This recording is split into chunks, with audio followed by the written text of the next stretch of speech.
आम समस्तंक पई एक जगन्नाथ प्रेमी विशेष करी जगन्नाथ प्रेमी समस्त भक्त समाज पई ये गोटे अत्यंत प्रमुख एवं ऐतिहासिक दिन होगी रहिबो। आज ओडिशार माननीय मुख्यमंत्री ओडिशार लोक माने हुंतु तांकर भावावेग कथा हो महाप्रभु श्री जगन्नाथ को भल पाउथिबा भक्त समाज रो भावावेग कथा हो भावनार कथा हो तांको आखि आगे रखिकी माननीय पश्चिम बंगाल मुख्यमंत्री श्री शुभेन्दु अधिकारी को एक पत्रक लिखिथिले गोटे चिट्ठी लिखिथिले जे जो जगन्नाथ धाम जो लिखा जाइछि दीघार महाप्रभु श्री जगन्नाथ मंदिर रे से धाम शब्द को प्रत्याहार कर दिया जाऊ कहीं से गत समय गत सरकार समय पश्चिम बंगाल रे गोटे राजनैतिक ड्रामा करबा पई धाम चारि धाम भितर महाप्रभु श्री जगन्नाथ धाम एक श्रेष्ठ धाम एवं लोके जो माने विश्वास रे भक्तिर सहित आसंती महाप्रभु श्री जगन्नाथ पाद पद्म निजक समर्पण करिकी चारि धामर दर्शन करिवार जो पुण्य से पुण्य को अर्जन करके जाती तार गोटे नकलीकरण कला भली से जगन्नाथ धामर जो प्रचार प्रसार करने आरंभ करते जो कथा को एपरिकी पश्चिम बंगाल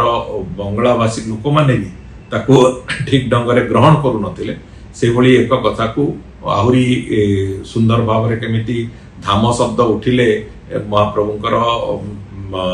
मंदिर से ठीक ढंग से चलिबो एवं एठी जो लोकंकर भावावेग को बाधा सृष्टि न हो ये सब कथा को आधार करके माननीय मुख्यमंत्री श्री मोहन चरण माझी चिट्ठी लिखिथिले। सेतिपई निश्चित भाव में मु प्रथम तांको धन्यवाद जणैबी जे भली एक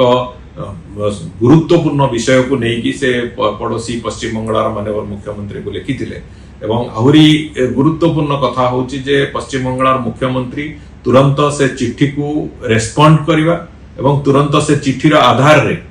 सेठी एभली एक गुरुत्वपूर्ण निष्पत्ति भी सांगे सांगे रे नेले जे जो धाम शब्द अच्छी जगन्नाथ धाम जो लिखाई महाप्रभुकर मंदिर रे से धाम शब्द को सेठी उच्छेद करा जाऊ दीघारे जहा फल कि जो जगन्नाथ प्रेमी मानक भितर गोटे कष्ट थिला संशय थिला एवं जो महाप्रभुकर पुरी रे जो धाम अच्छी तार गोटे नकलीकरण सेठी करा जाउथला बोली लागुथला समस्त को से कथार आज कोनोसी मते अंत हेछि एक कथा माननीय मुख्यमंत्री पश्चिम बंगाल श्री शुभेन्दु अधिकारी को ओडिशावासी तरफ हो जगन्नाथ प्रेमी समग्र विश्व में जगन्नाथ प्रेमी तरफ आम निश्चित भाव में कृतज्ञता जनाऊँ एभली एक तुरंत निष्पत्ति नहीं कारण एवं एतिरे आउ गोटे निष्पत्ति भी सेठी नैचंती केवल धाम शब्दर उच्छेद कथा नुहे सेठी ओडिशा रे महाप्रभुंकर मंदिर रे जो भली भाव में रीतिनीति चलुची विभिन्न प्रकार जो पर्व पर्वाणी जो भली ढांचा रे होची सेठी भी दीघा मंदिर रे भी समान भाव में रीतिनीति पर्व पर्वाणी पालन करबा पई से गोटे निष्पत्ति ताकू भी नैचंती पश्चिम बंगाल मुख्यमंत्री तेणु करी ये दुईटी जाक कथा वास्तव में जगन्नाथ संस्कृतिर सुरक्षा दृष्टि जगन्नाथ संस्कृति को सम्मान देकी जो भली भाव में आम समस्तंकर ओडिशा पश्चिम बंगाल ए समस्ते साधारण लोक माने जगन्नाथ प्रेमी लोक माने जो भली भाव में महाप्रभु श्री जगन्नाथ पाद पद्म निजक समर्पण करती ये समर्पण भावनार एक प्रतिबिंब तेणुक मु उभय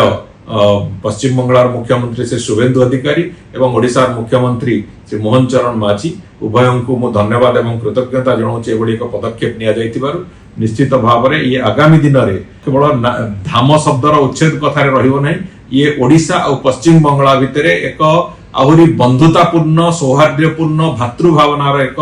वातावरण भी तैयारी करिवो एवं निश्चित भाव में आउ गोटे कथा कहबी जे जो ट्रिपल इंजिन सरकार निष्पत्ति नवार जो परिणाम ये एथिरे निश्चित भाव में प्रदर्शित होउची एवं महाप्रभुंकर जो भक्त मानकु समस्तंकु निश्चित भाव में एथिरे गोटे बड़ आश्वासना मिलियो।